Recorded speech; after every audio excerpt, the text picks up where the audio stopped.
ಅದ್ನೇ ಮಾತಾಡಿದ್ರು ಸರ್ ನಾವು ಈಗ ಆಚೆಗೆ ಬಂದೇಟ್ಗೆ ಇಷ್ಟು ಜನ ಇಷ್ಟು ಇದೆ ಇದೆಲ್ಲ ನೋಡಿದಾಗ ಅದು ಇದರಿಂದ ಆಚೆ ಬರೋಕೆ ಇನ್ನೂ ಸ್ವಲ್ಪ ದಿನ ಬೇಕು ಸರ್. ಅದೇ ಈಗ ಎಲ್ಲೋದ್ರು ಯಾಕೆ ಸೈಲೆಂಟ್ ಆಗ್ಬಿಟ್ಟು ಇಲ್ಲಿ ಮಾತಾಡ್ತಿಲ್ಲ ಅಂದ್ರೆ ಈಗ ಅದರಿಂದ ಆಚೆ ಬರ್ಬೇಕಂದ್ರೆ ಈಗ ಏನು ನೀವು ಎಕ್ಸ್ಪೆಕ್ಟ್ ಮಾಡಿರ್ತೀರಲ್ಲ ಸರ್, ಹಿಂಗೆ ಇರ್ತದೆ, ಹಿಂಗೆ ಆಚೆ ಬಂದ ತಕ್ಷಣ ಹಿಂಗೆ ಆಯ್ತದೆ, ಹಿಂಗೆ ಇರ್ತದೆ ಅಂತ ಇಷ್ಟು ಜನ ಪ್ರೀತಿ ಹಿಂಗೆಲ್ಲ ಸಿಗ್ತದೆ ಅಂತ ಎಕ್ಸ್ಪೆಕ್ಟ್ ಮಾಡಿರಲ್ಲ. ಆಚೆ ಬಂದ ತಕ್ಷಣ ಈಗ ಒಂದು 4 ಗೋಡೆ ಮಧ್ಯದಲ್ಲಿ ಒಂದು 4 ತಿಂಗಳು ಇರ್ತೀವಿ.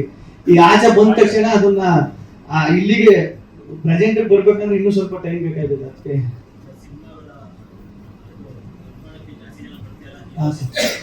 ಹ್ಞೂ ಸರ್, ಮಾತುಕತೆ ನಡೀತಾವೆ. ಅದೇ ಈ ಕನ್ಫ್ಯೂಷನ್ ಈಗ ಈಗ ಆಚೆ ಬಂದ ತಕ್ಷಣ ಒಂದಷ್ಟು ಹಿಂಗೆಲ್ಲ ಬಂದಾಗ ಈಗ ನೆಕ್ಸ್ಟ್ ನಂಗೆ ಯಾವ ಮೂವ್ ತಗೋಬೇಕು, ನೆಕ್ಸ್ಟ್ ಏನ್ ಹೆಜ್ಜೆ ಇಡಬೇಕು ಅಂತ ಸಖತ್ ಕನ್ಫ್ಯೂಸ್. ತಿರ್ಗಿ ನಾನು ಕರೆಕ್ಟ್ ಈಗ ನಾನು ಯೋಚನೆ ಮಾಡಿದ್ ಸರ್, ಈಗ ನನ್ನ ಮೈಂಡ್ ಸೆಟ್ ಕರೆಕ್ಟ್ ಆಗಿರ್ಬೇಕು. ಈ ಕನ್ಫ್ಯೂಷನ್ ಅಲ್ಲೇ ಪ್ರೊಸೆಸ್ ನಡೀತದೆ. ಯಾಕೆ ಹೇಳ್ತೀರಾ ಸರ್? ಪ್ರೆಜರ್ ಅಂತ ಏನಿಲ್ಲ, ಏನಪ್ಪಾ ಅಂದ್ರೆ ಅದೇ ಈಗ ಪ್ರೆಜರ್ ಅನ್ನೋದಕ್ಕಿಂತ ಈಗ ಅದೇ ನಾನು ಮುಂಚೆನೆ ಹೇಳ್ದಂಗೆ ಪ್ರೆಜರ್ ಅಂತ ಸರ್. ಅದು ಈಗ ಏನಂದ್ರೆ ಒಂದು ಜನರು ಇಷ್ಟೊಂದ್ ಜನ ಇಷ್ಟು ಪ್ರೀತಿ ತೋರಿಸ್ತಾರೆ, ಇದೆಲ್ಲ ನೋಡ್ಬಿಟ್ಟು ಖುಷಿ ಒಂದ್ ಕಡೆ ಆದ್ರೆ ಇದನ್ನ ಹೆಂಗ್ ಉಳಿಸ್ಕೋಬೇಕು, ನೆಕ್ಸ್ಟ್ ಏನ್ ಮಾಡ್ಬೇಕು ಅನ್ನೋದು ಒಂದು ಇರ್ತದಲ್ಲ ಸರ್, ಅದು ಯಾವಾಗ್ಲೂ ಕಾಡ್ತಾ ಇರ್ತದೆ.